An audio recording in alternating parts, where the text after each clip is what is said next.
Dans la nuit du 29 au 30 décembre 2019, après plus d'un an de détention au Japon, dont plusieurs mois assignés à résidence, Carlos Ghosn avait fui vers le Liban. Sous le coup de 4 inculpations pour malversation financière, l'homme d'affaires avait publié un communiqué dans lequel il affirmait s'être libéré de l'injustice et de la persécution politique dont il faisait l'objet depuis plusieurs mois. Mais si l'ex-PDG déchu de Renault-Nissan serait entré dans le pays avec une simple pièce d'identité, après être passé par Istanbul, il se murmurait à l'époque que le cerveau de cette opération n'était autre que son épouse, Carole. Présente aux côtés de son mari lors de son arrivée au Liban selon les informations du Monde, Carole Ghosn vivrait désormais avec lui dans une maison avec des gardes à l'extérieur, rapporte le New York Times. Très discrète, elle avait toutefois pris la parole depuis cette fuite dans un SMS adressé au Wall Street Journal, où elle décrivait ses retrouvailles avec son époux comme le plus beau cadeau de sa vie. Soutien indéfectible à Carlos Ghosn depuis son arrestation en novembre 2018, Carole Ghosn était devenue la voix de son époux, qui ne pouvait plus s'exprimer sans risquer la prison, comme elle l'avait expliqué au JDD. Toutefois, Madame Ghosn est bien plus qu'une épouse d'une liaison secrète à un mariage en grande pompe né en 1966 à Beyrouth. Carole Ghosn, née Nahas, partage avec son époux la nationalité libanaise.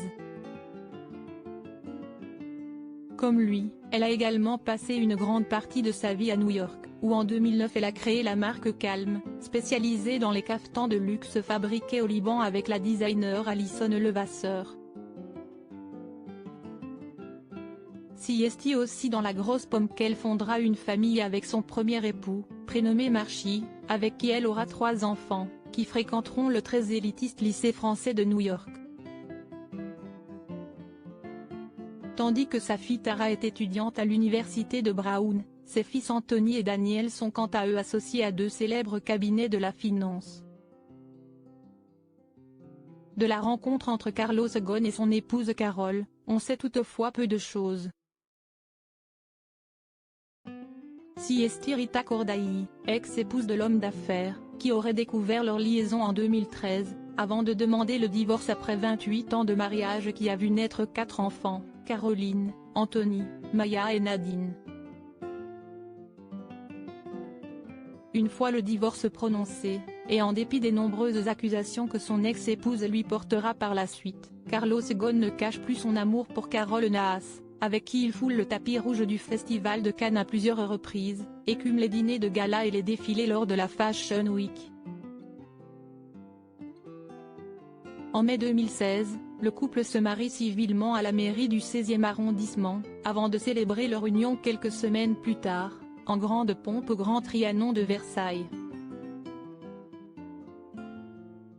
Au programme, du clavecin, du champagne servi dans des verres en cristal Saint-Louis et une pièce montée de 1,50 m de haut. Carole Ghosn porte alors une robe rabicaille rouge, qu'elle ressortira en 2017 pour monter les marches du Festival de Cannes. Si la facture de ce mariage n'a jamais été dévoilée, les frais font l'objet d'une enquête dans l'affaire qui entoure désormais Carlos Ghosn. Soutien indéfectible à Carlos Ghosn privé de son passeport libanais par les Japonais après l'inculpation de son époux, Carole Ghosn pouvait se servir de son passeport américain pour voyager. Partie en catimini de Tokyo et escortée à son avion par l'ambassadeur de France au Japon, elle vivait à Paris dans un 500 m² dans le 16e arrondissement, où elle continuait à se battre pour prouver l'innocence de son mari, dénonçant les conditions d'incarcération de son époux, ou encore lançant un appel à Emmanuel Macron afin de défendre Carlos Ghosn. Elle était toutefois retournée au Japon afin d'être entendue par le parquet de Tokyo, qui la soupçonnait d'avoir fait transiter de l'argent détourné par son mari via une structure dont elle était dirigeante. Un signe de bonne foi totale pour son avocat François Imray comme il l'avait déclaré alors à l'AFP. Loading Widget.